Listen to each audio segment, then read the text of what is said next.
सभी को नमस्कार।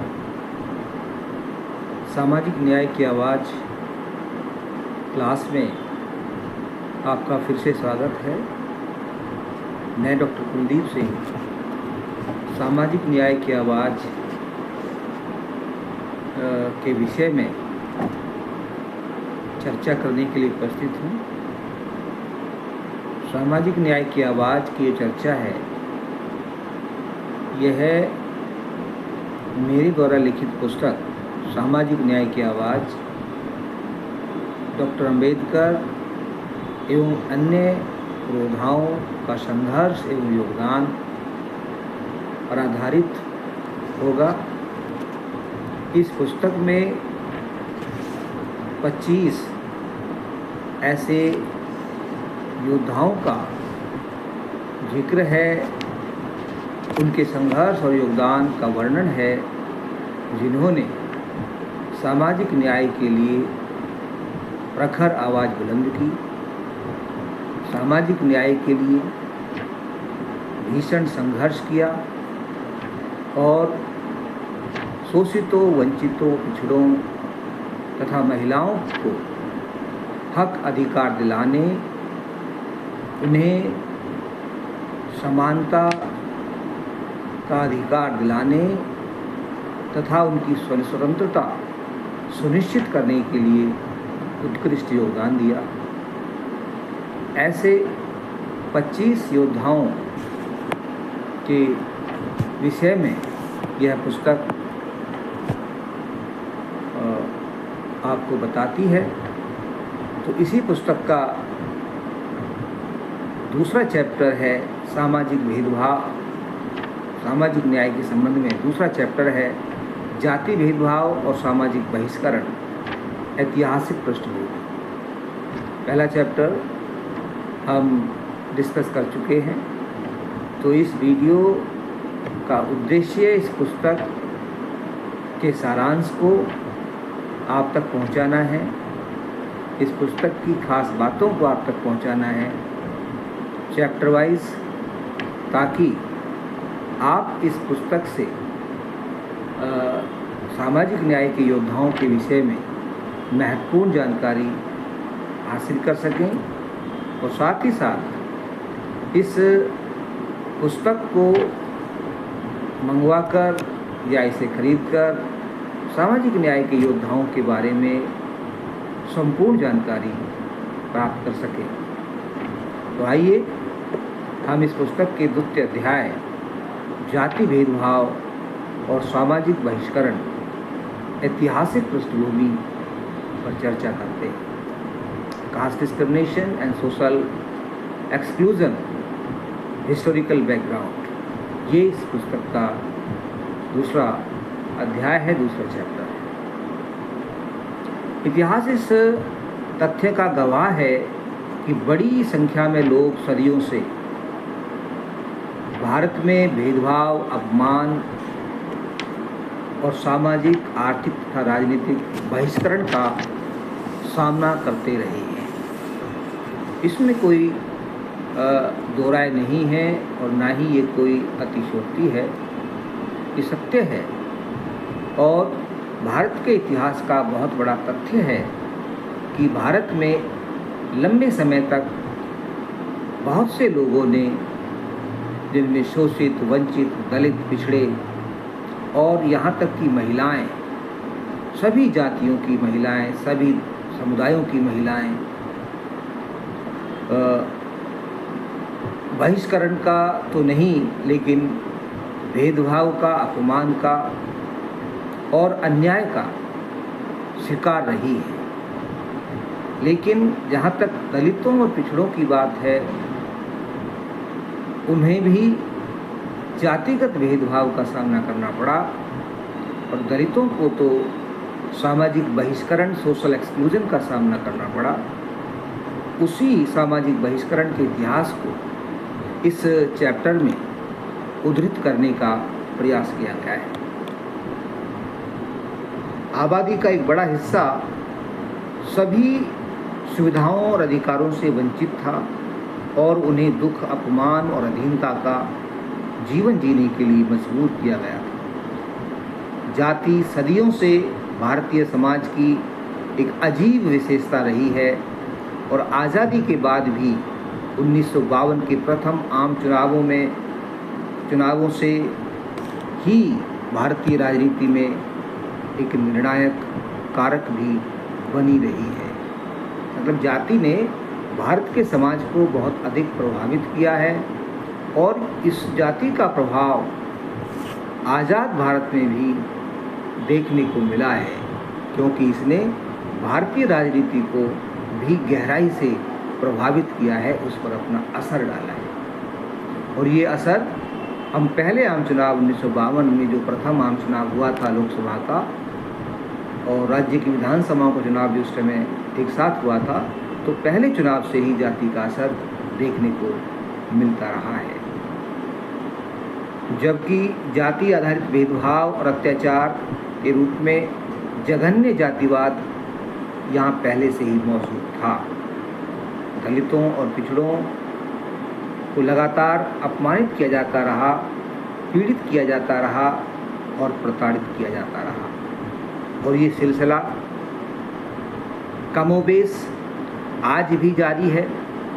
आज भी दलितों को विशेष रूप से कहीं कहीं भारत के विभिन्न हिस्सों में प्रताड़ित किया जाता है, अपमानित किया जाता है और उनके साथ जघन्य भेदभाव और अन्याय किया जाता है। अंतर्जातीय विवाह करने पर युवकों की हत्या की जा रही है। आज की अगर हम बात करें तो जातिगत भेदभाव और जातिगत जो अन्याय है वो आज भी जारी है और जाति के अंतर्गत या अंतर्जातीय विवाह करने पर युवाओं को न सिर्फ अपमानित किया जाता है बल्कि उनकी हत्या भी कर दी जाती है। आज भी शादी में घोड़ी पर चढ़ने तथा मूछें तक रखने से रोका जा रहा है और जातिवादियों का हुक्म नहीं मानने पर दलित युवाओं को जान तक गंवानी पड़ रही है। जातिवाद तब तक प्रचलित रहेगा जब तक कि जाति अपनी अवनति अथवा अपने पतन तक नहीं पहुंच जाती। तो जाति का जो क्रूरता और बर्बरता थी वो पहले तो थी ही, लेकिन कमोबेश रूप में वो आज भी जारी है। तो आज जो इसके निशान हैं, जो इसके चिन्ह हैं जाति के, इनमें आज भी इतनी क्रूरता है कि रूह कांप जाती है।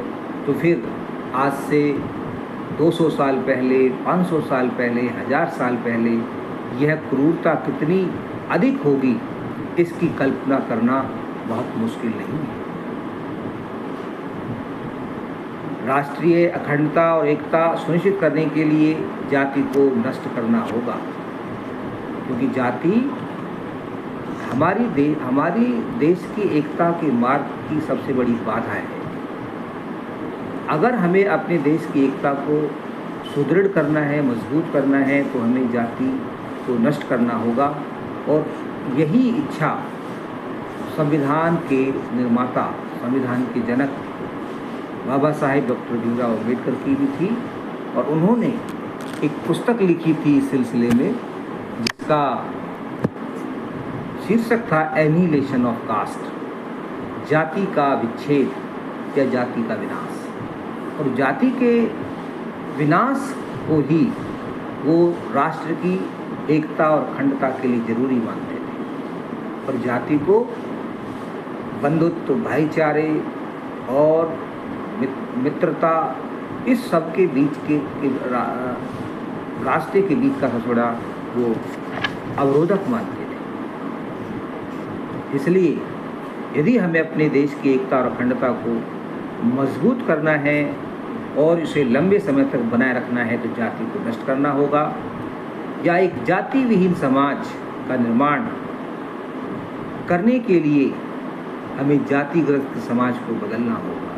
हमें एक ऐसा समाज बनाना होगा जो समतामूलक हो, क्षमावेशी हो, जिसमें कोई शोषण या अपमान या उत्पीड़न या बहिष्करण ना हो। हालांकि वंचित लोग गौरवशाली जड़ों से संबंधित थे, यानी कि अगर हम बात करें कि भाई वंचित लोग कौन थे और ये कैसे वंचित हो गए, इनका इतिहास क्या था, तो इतिहास बताता है कि वंचित लोग हमेशा से वंचित नहीं थे। ये इनका जो इतिहास है वो बहुत स्वर्णिम था कभी, और ये भी हुक्मरान हुआ करते थे, ये भी शासन और प्रशासन को चलाने वाली शक्तियाँ हुआ करते थे। लेकिन धीरे धीरे इनका पतन होता चला गया और इनको कुछ क्रूर लोगों ने, बर्बर और चालाक लोगों ने अपने अधीन कर लिया और ये इन्हें सत्ता, सुख संपत्ति और संपदा और संसाधनों से वंचित कर दिया। कालांतर में आज के वंचित लोग कालांतर में शासक हुआ करते थे। आदि हिंदू समाज के लोग, जिन्हें आज के दलित, आदिवासी और पिछड़े कहते हैं, राज्य, राजधानी, शहर और किलों वाली एक संपन्न सभ्यता थी। इनके पास राज्य थे, रजवाड़े थे, इनके पास किले थे, इनके पास राजधानियाँ हुआ करती थी। ठीक है, लेकिन एक थ्योरी है जिसको आर्यन इन्वेजन थ्योरी के नाम से जाना जाता है। और उस थ्योरी के अनुसार जब आर्यों ने इस देश पर आक्रमण किया तो उन्होंने इन आदि हिंदुओं को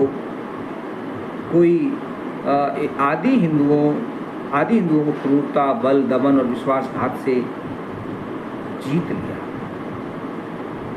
धर्मी, अच्छे और छल से मुक्त होने के कारण आदि हिंदू इन चालाक लोगों से हार गए, क्योंकि ये बहुत भोले भाले थे। छल कपट में इनके व्यवहार में नहीं था। लेकिन जो बाहर से लोग आए वो बहुत चालाक थे, बहुत धूर्त थे, और भले ही वो लोग वीर नहीं थे परंतु वो चालाक थे और उन्होंने अपनी चालाकी का फ़ायदा उठाते हुए भारत के मूल निवासियों को अपने अधीन बना लिया, अपना गुलाम बना लिया। ऐसे विभिन्न इतिहासकारों ने और सामाजिक न्याय के योद्धाओं ने अपनी रचनाओं में ये बातें लिखी हैं। आदि हिंदू धर्म की विचारधारा के अनुसार भक्ति भारत के प्राचीन पूर्व आर्य निवासियों और शासकों का धर्म था। अछूत आदि हिंदुओं के वंशज माने जाते हैं। जो ये अछूत हैं ये आदि हिंदुओं के वंशज हैं, यानी कि जो आदि हिंदू धर्म, आज़ादी के समय में एक आदि हिंदू धर्म आंदोलन चल रहा था और उस आदि हिंदू धर्म के अनुसार शोषितों, वंचितों, अछूतों को आदि हिंदू माना जाता है। और क्योंकि ये यहाँ के बहुत मूल निवासी हैं, बहुत प्राचीन निवासी हैं और इन्हें छल कपट, धोखे और कह सकते हैं कि चालाकी से इन्हें कुछ लोगों ने अपना गुलाम बना लिया। आदि हिंदुओं का दावा था कि जाति की स्थिति के आधार पर श्रम के सामाजिक विभाजन को आर्य विजेताओं द्वारा भारतीय समाज पर मजबूरन थोपा गया, जिन्होंने आदि हिंदुओं को दास, श्रमिकों के रूप में अपना गुलाम बना लिया था। जहाँ तक योग्यता का संबंध है तो वंचित भी मेधावी और पूरी तरह से सक्षम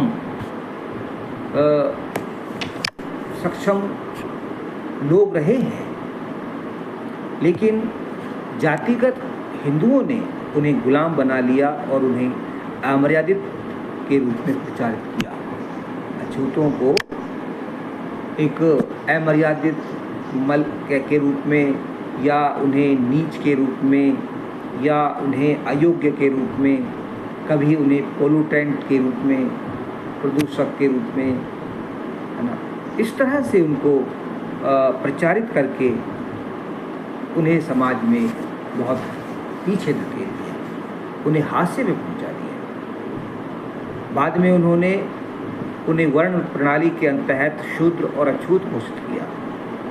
ब्रिक्स एक विद्वान हुए हैं, उन्होंने अपनी पुस्तक द चमार्स में कहा कि उन्होंने गांवों और कस्बों में रहने वाले लोगों का साक्षात्कार किया जो किसानों, टैनर्स, शूमेकर्स, जादूगरों, गुरुओं और नौकरों के रूप में काम कर रहे हैं, और उनका सभी मामलों में चमार्स के दृष्टिकोण को रिकॉर्ड करने का एकमात्र उद्देश्य रहा है। रॉबर्टसन भी एक विद्वान हुए हैं, उन्होंने लिखा है कि रॉबर्टसन ने भी चमारों को अपनी पुस्तक द महार फॉक में केवल वैज्ञानिक हित की वस्तु के रूप में प्रस्तुत नहीं किया, बल्कि एक ऐसे व्यक्ति के रूप में प्रस्तुत किया जिसमें सभी मूल्य और गरिमा तथा व्यवहारिक, बौद्धिक एवं आध्यात्मिक प्राप्ति की सभी क्षमताएं हैं, जो भगवान के महान परिवार के अन्य सदस्यों में पाई जाती हैं। यानी किसी भी तरह से जिन्हें अछूत कहा गया, वो किसी भी तरह से दूसरे लोगों से कम नहीं थे, और कई मायनों में तो, कई बातों में तो वो उन लोगों से भी आगे थे। प्रतिभा में वो बहुत आगे थे और प्रतिभा में वो कभी पीछे नहीं रहे। अगर हम बात करें कि भाई जाति भेदभाव की, जब हम बात करते हैं तो एक प्रश्न उठता है कि भाई जाति क्या है, और जाति, हालांकि जाति को सब समझते हैं, सब जानते हैं कि जाति क्या है, लेकिन इसका एक कॉन्सेप्चुअल मीनिंग, इसकी एक अवधारणात्मक अर्थ क्या है कि जाति है क्या, इसकी उत्पत्ति कैसे हुई हमारे देश में, क्योंकि हम इसको जाति भेदभाव और सामाजिक बहिष्करण का ऐतिहासिक पृष्ठभूमि पढ़ रहे हैं, तो यहाँ पर ये ज़रूरी हो जाता है कि हम जाति व्यवस्था और उसके उद्भव के कारणों को भी जानें कि कैसे ये जाति व्यवस्था भारत में पैदा हुई, जब सभी लोग जो कि यहाँ के जो अछूत हैं, जिन्हें बाद में अछूत बना दिया गया, वंचित, सभी हक अधिकारों से वंचित कर दिया गया, सुख सुविधाओं से वंचित कर दिया गया, तो वो लोग कैसे फिर इस जाति व्यवस्था का शिकार हुए, तो ये सब हम अब आगे जानने का प्रयास करेंगे। तो सवाल उठता है कि जाति का अर्थ क्या है, या जाति किसे कहते हैं। जाति को लेकर के कई विद्वानों ने अपनी राय व्यक्त की है, कई विद्वानों ने अपने विचार व्यक्त किए हैं, और जाति को उन्होंने परिभाषित किया है कि जाति का मतलब ये है। लेकिन कोई भी इसके विभिन्न पहलुओं को एक ही परिभाषा में शामिल करने में सफल नहीं हो सका है, यानी कोई ऐसी परिभाषा नहीं बन पाई है कि जिसको हम उसी परिभाषा से ये समझ जाएं कि भाई हाँ, ये जाति के जो है सभी आयामों को अपने अंदर समाहित किए हुए हैं। विद्वान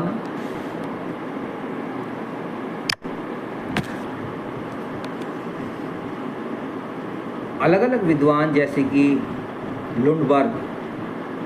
लुंडबर्ग ने जाति को एक ऐसे कठोर सामाजिक वर्ग के रूप में परिभाषित किया है जिसमें सदस्य पैदा होते हैं और जहां से वे केवल अत्यधिक कठिनाई के साथ ही बाहर आ सकते हैं या बच सकते हैं। यानी कि ऐसा जाति का मतलब एक ऐसा कठोर सामाजिक वर्ग है, वर्ग विभाजन, जिसमें सदस्य पैदा होते हैं और फिर यदि उस वर्ग में व्यक्ति पैदा हो गया तो फिर उससे बाहर निकलना उसके लिए कठिन ही नहीं बल्कि नामुमकिन होता है। दूसरी तरफ लिसले एक विद्वान हुए हैं, यूरोपियन विद्वान है, वो भी कहते हैं कि जाति परिवारों या परिवारों के समूहों का एक संग्रह है। परिवारों या परिवारों के समूहों का एक संग्रह है जिसका साझा नाम है और जो एक पौराणिक पूर्वज, मानव या दिव्य पुरुष से एक साझा वंश होने का दावा करते हैं। एक ही वंशानुगत व्यवसाय का पालन करने का दावा करते हैं और उन लोगों द्वारा ऐसा माना जाता है कि एकल सजातीय समुदाय बनाने के रूप में एक वो विकल्प देने के लिए सक्षम है। कहने का मतलब है कि ऐसे लोगों का एक ऐसा समुदाय, एक ऐसा समूह है जाति, जिनका कोई ऐतिहासिक, जिनकी एक पृष्ठभूमि है, जिनका एक समान इतिहास है और एक पूर्वज या एक कह सकते हैं कि एक वंश के वो वंशज हैं, और फिर वो वंश आगे चल कर के अपनी अलग पहचान बना लेता है और वही पहचान जाति बन जाती है। अर्नोल्ड ग्रीन कहते हैं कि जाति सत्रीकरण के एक प्रणाली है। Caste is a system of stratification, जो कि समाज को, लोगों को स्ट्रेटिफाई करती है, लोगों को बांट देती है ना। कि जाति सत्रीकरण का की एक प्रणाली है जिसमें सीढ़ी के ऊपर और नीचे गतिशीलता कम से कम आदर्श रूप में नहीं हो सकती। यानी कि ऐसा सत्रीकरण है कि जिसमें सीढ़ी तो है, लेकिन सीढ़ी से ऊपर नीचे आना जाना बहुत ही मुश्किल है। अब नैसफील्ड कहते हैं कि नैसफील्ड ने जाति को समुदाय का एक वर्ग के रूप में परिभाषित किया, जैसा कि पहले लुंडबर्ग ने किया था, कि वो भी समुदाय का एक वर्ग है जाति, ऐसा मानते हैं, जो किसी भी अन्य वर्ग के साथ किसी भी संबंध को अस्वीकार करता है और न तो अपने समूह के, स्वयं के समुदाय के व्यक्तियों के अलावा किसी के साथ अंतर्विवाह कर सकता है, और न ही वह दूसरे के साथ बैठकर खा सकता है या फिर पी सकता है। तो ऐसी व्यवस्था को, जो पूरी तरह से कह सकते हैं कि सामाजिक दूरी पर आधारित है, जो सोशल डिस्टेंस पर आधारित है, ऐसी व्यवस्था को जाति कहा है नैसफील्ड ने। दूसरी तरफ बात करें तो अगर हम भारतीय विद्वानों की बात करें तो भारतीय विद्वानों में भी कई विद्वानों ने जाति की परिभाषाएं दी हैं, जाति के अर्थ बताए हैं, लेकिन सबसे महत्वपूर्ण जो अर्थ और परिभाषा है वो डॉक्टर B.R. अम्बेडकर का है। उन्होंने जाति को एक कृत्रिम रूप से, डॉक्टर B.R. अम्बेडकर ने जाति को एक कृत्रिम रूप से आबादी कुछ निश्चित इकाइयों में बंद करने के रूप में परिभाषित किया है कि जो ये लोग हैं, आबादी का जनता, इनको एक तरह से कृत्रिम रूप से, बनावटी रूप से, यानी कि प्राकृतिक रूप से मनुष्य बटे हुए नहीं आए हैं, बांटा गया है, उनको इकाइयों में बांटा गया है लोगों के द्वारा, लोगों के द्वारा ही बांटा गया है। तो एक ऐसी व्यवस्था है जिन्होंने लोगों को बंद इकाइयों में बांट दिया है, क्लोज्ड यूनिट्स, और हर यूनिट अपने आप में एक अलग यूनिट है, जिसके बीच में गतिशीलता नहीं है, जिसके बीच में मेलजोल नहीं है। तो उसे एक प्राकृतिक लोगों को कृत्रिम इकाइयों में बांटने की व्यवस्था को वो जाति का नाम देते हैं। उन्होंने कहा कि जाति एक कृत्रिम रूप से आबादी को निश्चित इकाइयों में बंद करने के रूप में परिभाषित किया है। प्रत्येक को एंडोगेमी के रिवाज के माध्यम से दूसरे से घुलने मिलने से रोका गया है। एंडोगेमी व्यवस्था थी। एंडोगेमी का मतलब होता है कि सजातीय विवाह, एक ही शादी में, अपनी ही शादी में, अपनी ही जाति में शादी करना, अपनी ही जाति के साथ रोटी बेटी का संबंध बनाना। उन्होंने आगे कहा कि जाति का श्रम, जाति श्रम का विभाजन नहीं है। यानी कुछ लोगों ने कहा कि caste is a division of labour, लेकिन उन्होंने कहा कि नहीं, ऐसा नहीं है। उन्होंने कहा कि जाति श्रम का विभाजन नहीं है, बल्कि श्रमिकों का विभाजन है। यानी कि जो हाथ से काम करने वाले कमेरा जो वर्ग था, उस कमेरे वर्ग, श्रमिक वर्ग जो था, उस श्रमिक वर्ग को तोड़ने की व्यवस्था को जाति कहते हैं। ये श्रमिकों का विभाजन है, श्रम का विभाजन नहीं है, ताकि वो लोग एकजुट ना रह सकें, और यदि वो एकजुट रहेंगे तो उनकी ताकत मजबूत होगी, दूसरे लोग फिर उनके ऊपर शासन नहीं कर सकते। तो एक तरह से जाति एक षड्यंत्र है दूसरे लोगों को गुलाम बनाने का। और दूसरे लोग यहाँ पर कौन है? श्रमिक वर्ग, जो हाथ से काम करने वाला वर्ग है, कमेरा वर्ग है, जो दस्तकार है हाथ से काम करने का, जो किसान है, जो मजदूर है, उनको तोड़ने की व्यवस्था को हम जाति कहते हैं। उन सबकी एक अलग अलग पहचान बनाती है। जैसा जो काम करे वही उसकी पहचान बन गई और वही उसकी जाति बन गई। जाति ही उसकी पहचान बन गई। तो व्यक्ति अपनी जाति से जाना जाने लगा, अपने काम से जाना जाता है। काम का मतलब वो काम ही जाति बन गई। जैसे कोई लकड़ी का काम करे तो वो बढ़ई हो गया, कोई मिट्टी का बर्तन बनाए तो वो कुंभकार हो गया, कोई चमड़े का काम करे, चमड़े से कोई जूते बनाए तो फिर वो चर्मकार हो गया। ऐसे ही कोई लोहे का काम करे तो वो लोहार हो गया। इस तरह से लोगों को बांट दिया गया।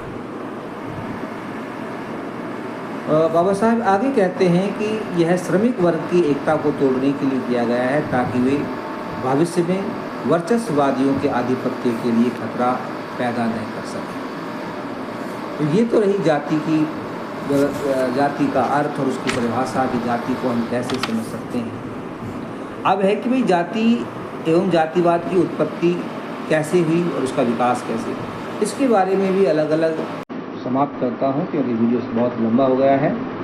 यदि वीडियो आपको अच्छा लगे तो कृपया इसे लाइक करें और इसे शेयर भी करें, ताकि ये अधिक से अधिक लोगों तक पहुँचे। क्योंकि इस वीडियो का मकसद है देश की एकता और अखंडता को सुनिश्चित करना। इस चैनल को सब्सक्राइब नहीं किया है तो कृपया इस चैनल को सब्सक्राइब भी करें, ताकि आने वाले समय में आपको सामाजिक न्याय की आवाज़ से संबंधित दूसरे वीडियो भी मिलते रहें। आपका बहुत बहुत धन्यवाद। जय भीम, जय भारत।